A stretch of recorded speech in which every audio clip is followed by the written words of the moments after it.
Plus, a school board member tells parents, don't let the state test your kids. The board member is urging parents to resist controversial education reforms that the state has put in place. And she says student testing is the key to blocking them. News 13's Alex Goldsmith is in the Newsplex with the story. Jessica Dick, Kathy Korte has been butting heads with the state education department for quite a while now. She says the boycott's a way of standing up for students, but others say she's trying to stand in the way of accountability in the classroom.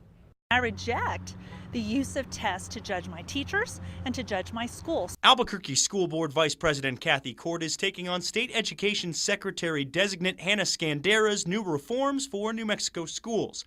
Half of a teacher's grade and most of a school's grade are now based on standardized testing. So Korte and a pair of other groups are calling on parents to take action.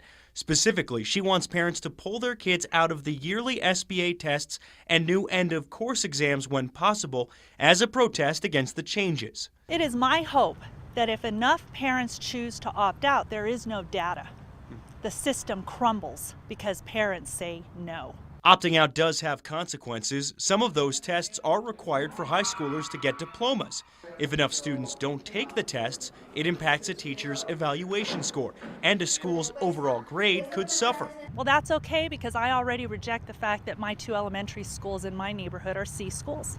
A Scandera spokesperson declined a request for an interview but did release this statement, quote, "It's unfortunate a select few feel accountability is a burden. However, we believe most parents will not," end quote.